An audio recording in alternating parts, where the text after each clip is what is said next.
Well, hello there, and welcome to another episode of Real Estate Investing with Jay Conner. I'm Jay Conner, the Private Money Authority, and the host of our show. If you're brand new to Real Estate Investing with Jay Conner, whether you're listening in on iTunes or Google Play or following us on one of our YouTube channels or Facebook live streaming, we're glad you're here. If this is your first time, we talk all about different kinds of real estate. Single-family houses, commercial, land deals, self-storage, anything to do with real estate investing. And again, if you're brand new, I'm known as the Private Money Authority because from 2003 to 2009, I was relying on local banks and mortgage companies to fund my deals. And I got cut off like the rest of the world did in 2008, 2009. And I learned about this wonderful world of private money. So I haven't missed out on a deal since 2009 for not having the funding. And so if you would like to get plugged into funding for your single family houses, I've got a free online training waiting for you to go to. So check it out after the show is over. Go on over to www.jayconner.com/money podcast. That's jayconner, jayconner.com/money podcast. And there I'll be teaching you the 5 easy and quick steps from having no funding for your deals to into the millions of funding, again, without relying on banks or mortgage companies. Well, also here on Real Estate Investing with Jay Conner, since we launched in June of 2018, I've had some amazing guests here on the show share their secrets and strategies as to what they're doing.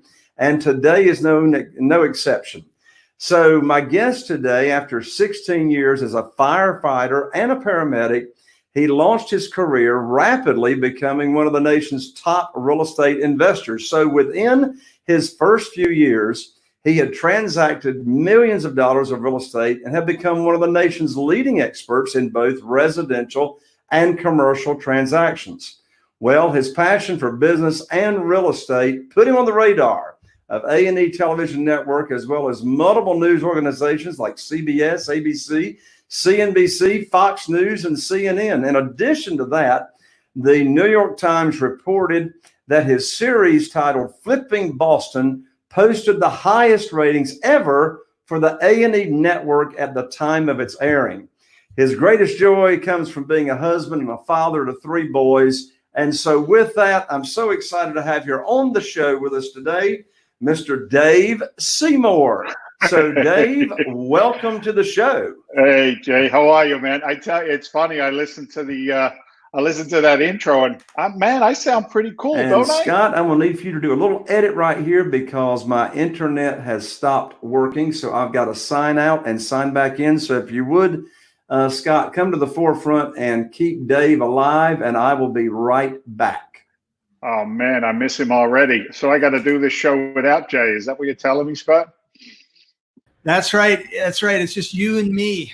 So that's all right. It's all good, man. I can play this game. No worries. What part of the country are you in? What part of the country are you in? Oh, yeah, we're up in Boston, Massachusetts. It's where they threw the tea in the harbor. We've been going through a little bit of a heat wave up here right now. So it's an interesting time, man. I mean, the real estate game in Boston has always been incredibly fluid, and it continues to be. And I got to be honest, man, I'm questioning some of the common sense that people are using in the real estate marketplace right now. So I'm a super conservative investor. So you think people are being too aggressive? Yeah, man. I mean, look, people sometimes forget. I mean, I listened to Jay's intro, and he had his own challenges in 2007, 8, 9, 10, which we all did. And, there were investors that folded up their tent and never came back out to play after that. And, hey, man, welcome back. We're good. I got kicked off the internet for some strange reason. And so ever since you started talking, I haven't heard a word you said. Don't worry. Nobody listens to me, including my wife, Jay. So it's all good, man. No worries. So go ahead. Scott can edit this for us anyway. But so let's pretend like I just said, welcome to the show, and you kick it off from there. All right, man. Well, I appreciate you having me on the show, Jay. Thank you for having me. It's a beautiful day in the neighborhood, even with all of the chaos and the craziness going on in the world, for sure. That's for sure, Doug. Well, now I'm really curious about how you got on the A&E network and got your show started. What was it called? Flipping Boston? Flipping Boston, yeah. So I was listening to your intro, Jay. It's kind of interesting that you developed a new source of capital for your deals because the market kind of went sideways, and I went through that same experience myself. I started investing. I was a firefighter, like you said on the intro there, for 16 years, but unfortunately, I had the financial intelligence of a donkey, and I didn't understand capital. I didn't understand how it worked. I'm just following the same plan that everybody else is, and I went to a seminar to learn real estate, and I'm a product of that seminar world. And the funny thing is, man, is I invested the last couple of $1,000s that I didn't have. Well, my wife did. I didn't. It was her credit cards. I was maxed out with a credit score of 2, so nobody was giving me credit back then.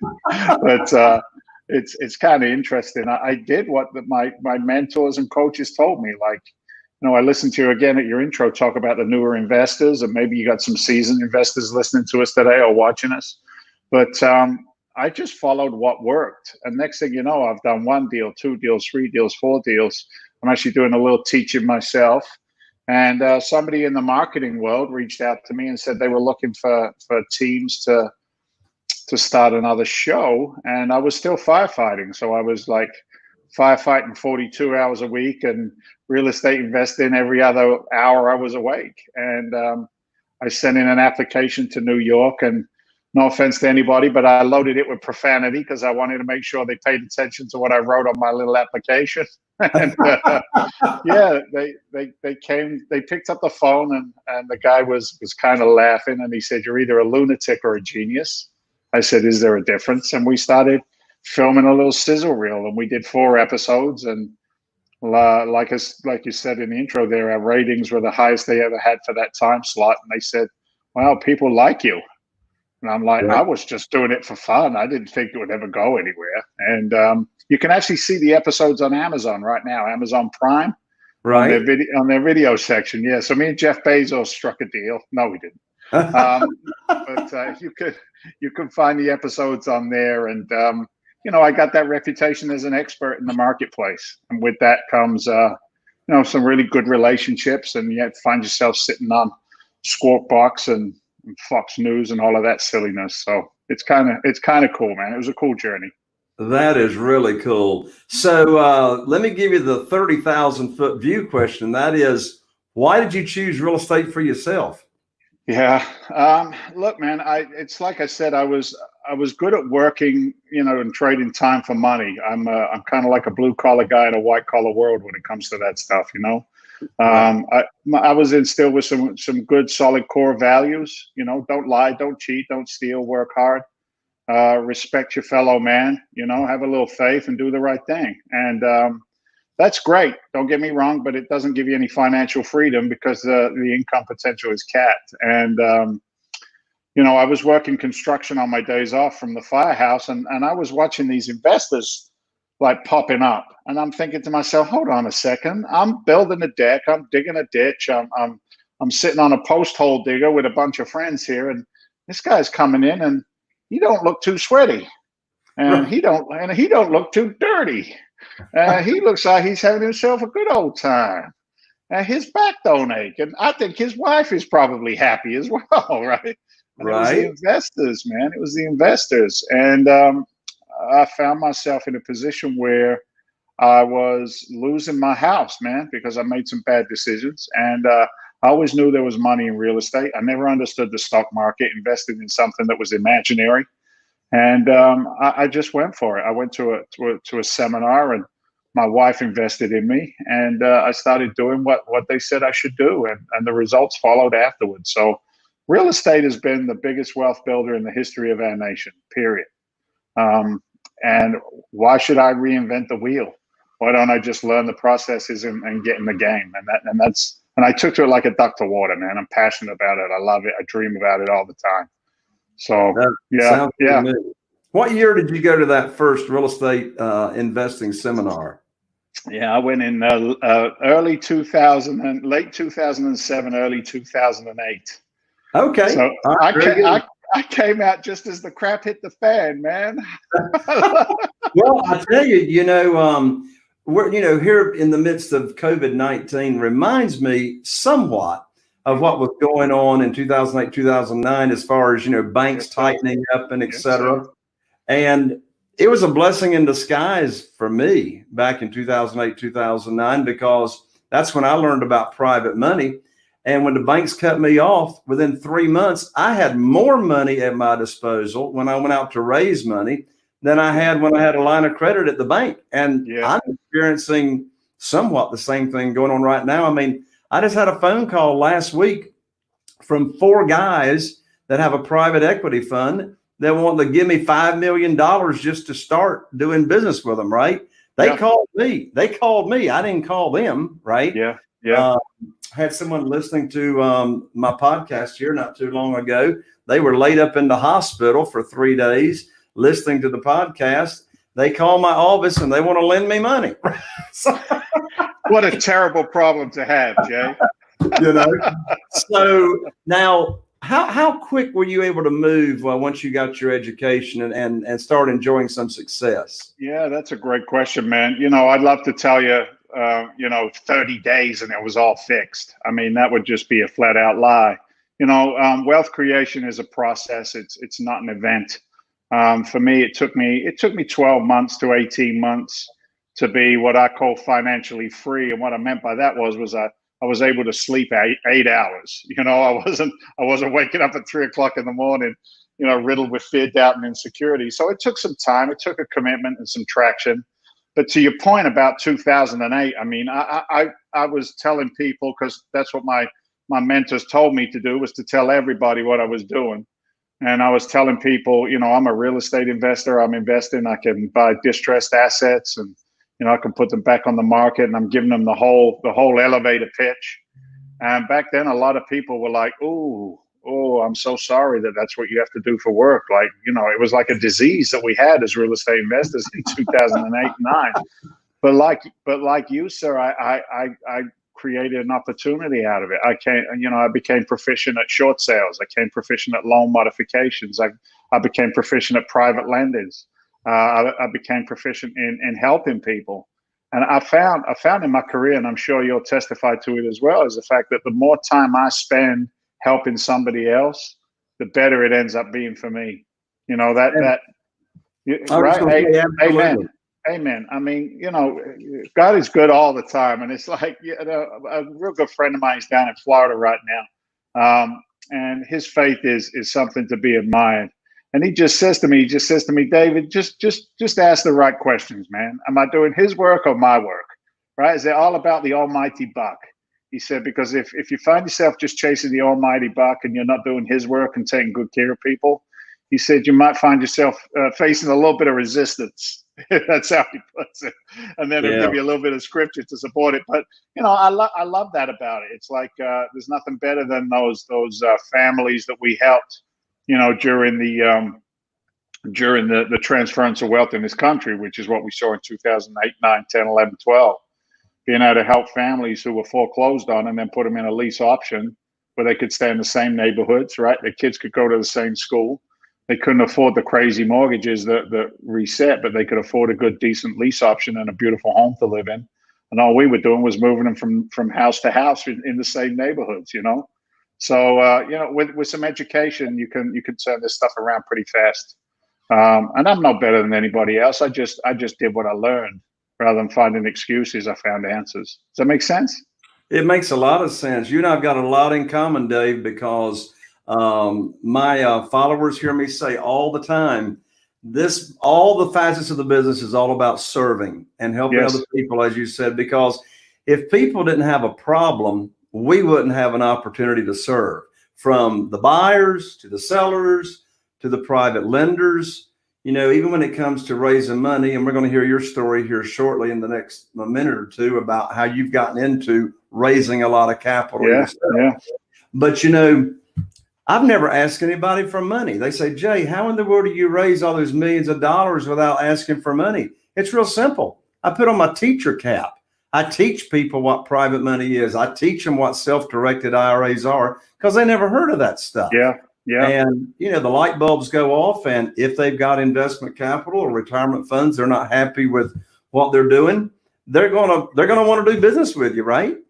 Correct. It amazes me how many intelligent, accredited investors I sit down with and communicate with, and I start giving them a breakdown of the tax advantages of using a solo 401k as a retirement vehicle to invest in my fund, into a piece of sticks and bricks, a syndicated deal. And it's like these light bulbs go off in their head. And I don't know about you, you tell me this. I found that, you know, high finance, on occasion, it kind of brings an air of, you know, like they said, it's almost pretentious at times. Like you've got this additional vocabulary that they tend to use in high finance. And I was talking to a local guy, a friend of mine, a neighbor, in fact, and he's an injury attorney, very successful. And I'm in the middle of my conversation through teaching. Obviously, I'm raising capital. We're salesmen. We're good at what we do. But he stops me in the middle of it and he says, David, you got to stop. I go, what? He goes, I just figured out what you're doing, because I buy larger commercial assets, you know, 60 to 150 unit apartment complexes, not just one of them, but 30, 40, 50 of them. And then I fix them up. I get the rents up and I create a better asset. And I'm trying to give him the delivery, Jay. He says to me, David, stop it. I go, what? What's up? Did I offend you? He goes, no. He goes, I think I understand what you're saying. He said, all you're talking about is flipping Boston on steroids. Instead of just taking a little single family house and making that pretty, he said, you're doing 5,000 units and making them pretty, correct? I said, yeah, that's right, Kevin. He said, okay, how do I subscribe? Let me see if I can get some capital into the fund, you know? And it's amazing because it's, you know, my trajectory. It's interesting. We were in a marketing meeting a couple of weeks back, and I had a young intern in our marketing meeting. And what we're doing right now is we have a private equity fund, and we raise capital and we invest in multifamily assets, primarily in the Gulf region of Florida, but other markets. I mean, you guys in the Carolinas are in such a great position there. I mean, it's fantastic, the opportunities there. So maybe we should talk offline, Jay. But you know, these assets allow us to go in there with what's called a core plus asset class, where we do, just like I said, we take these things and we make them pretty. But it never was that way. I mean, the first deal I did was a $5,000 wholesale transaction on a single family home. And I thought to myself what I'd had to do in the past to make $5,000. And then when I step out of the attorney's office, I'm waiting for the 5-0 to pull up and take me to jail, because it felt so bizarre to have a check for a house that I never owned. But I've learned along the way, to your point, to simplify it. You know, you lead by attraction, not by promotion. I turn away capital, Jay, because it's not a good fit. And, you know, again, the universe works in a wonderful way. If it's of service, which it is for us, because we help people with their long-term retirements, they get to invest in our fund. They get a preferred rate of return, targeted rates of return in double digits. And then for the life of the time that their capital is working with us, you know, they're north of targeted 20% returns on their money. So it's a real good asset class. And unfortunately, COVID has, or fortunately, depending on what side of the equation you choose to put yourself on, you know, COVID has given us a massive opportunity, because the buying is already there. The buying opportunities are right in front of us right now. And we're just hungry to take these assets down, help the sellers, help the tenants, help our investors. I get warmed up, man. I get on a roll. You got to stop me and ask me questions. Otherwise, I just keep going, man. No. You remind me of me when I'm on the other side of the microphone. Sure. So speaking of COVID, what's your prediction and what's your take on what's the short-term outlook from COVID, and what do you think is the long-term outlook and consequences on any front? Yeah, it's you know, we're kind of like pull off the Band-Aid, man. I mean, here's what I see. We've got a short-term pain that we're going to have to experience. We're going to have to experience as a nation. We're going to have to experience it together. You know, depends on how you look at it. So We've got the forbearances where the banks have, allowed tenants to, or owners to not pay their mortgages. You've got tenancy not paying their rent. We had the PPP, the protection program there for small business. Mr. Trump wrote everybody a check.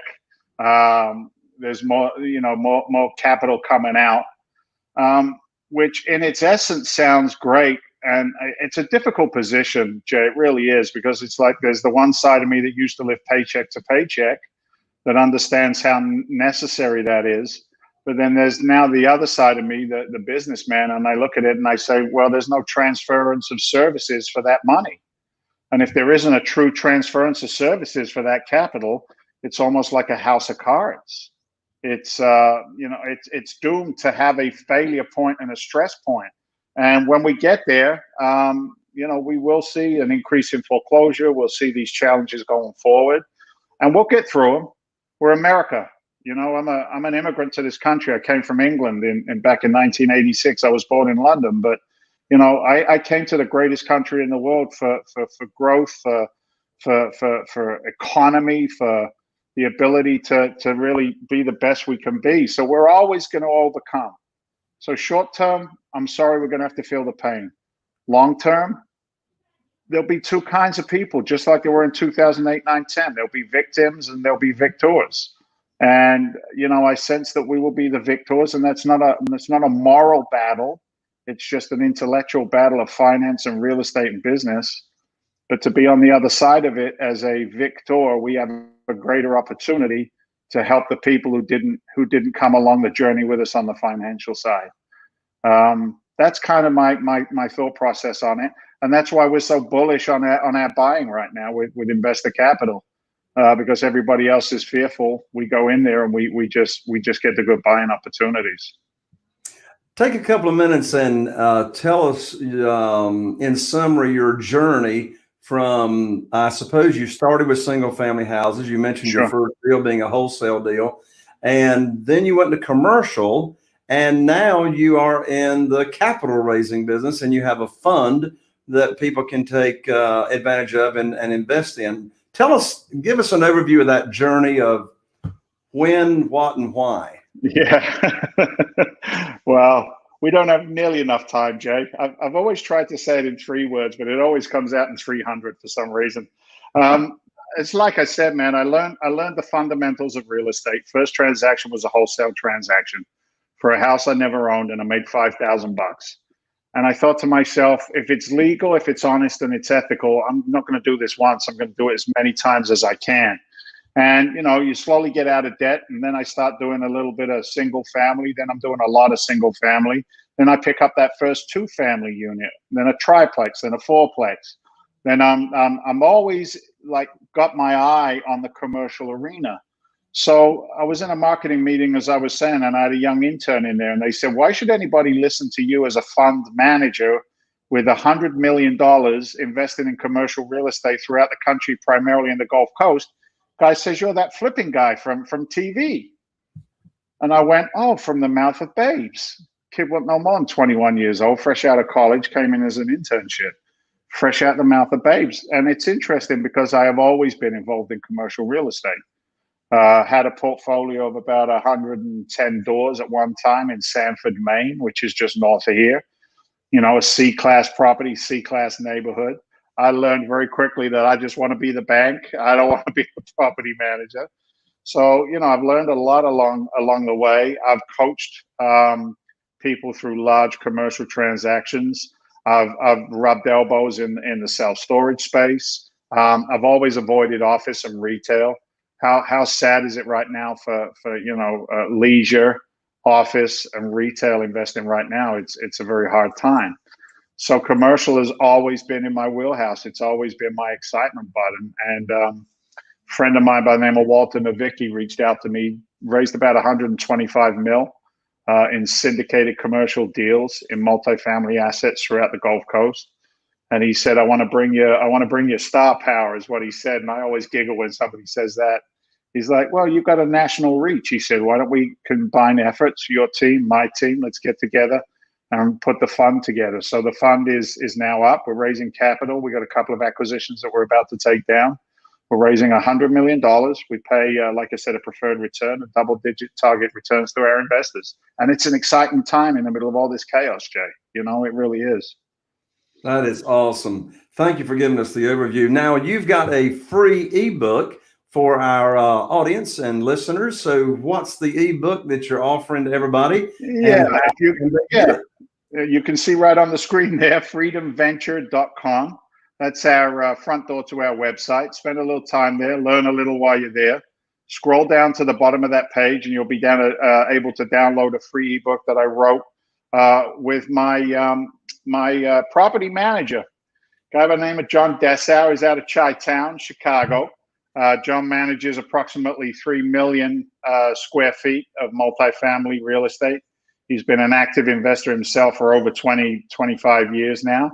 We wrote that book together. It's called Unlocking the Code to Multifamily Investing. It's an easy read. It's not too heavy, but it'll give you the high points, and it'll show why investors want to invest with us. It's protected. You know, there's a security there. They don't take the liability that most investors do, or actually own the assets themselves.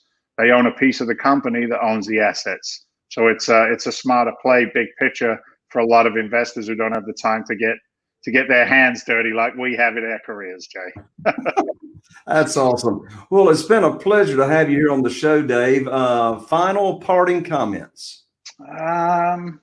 Yeah, just know that it's going to be okay. It's going to take us a little bit of time, and to always educate, don't speculate, right? Work on the education, understand what you're investing in, but don't be somebody who just analyzes all the time and doesn't do anything. All right, take a little action, get off the couch and get in the game, because it's the best game that there is, I think. That's great. Well, there you have it, folks. Mr. Dave Seymour. Again, you can follow him, get the free ebook, and also find out about investing opportunities at www.freedomventure, FREEDOM Venture, VENTURE.com. Thanks again, Dave. Good to have you on. Appreciate you, man. Thank you. God bless. Have a great day. All right. There you have another show, folks. I'm Jay Conner of the Private Money Authority, wishing you all the best. Here's to taking your real estate investing business to the next level. We'll see you on the next show.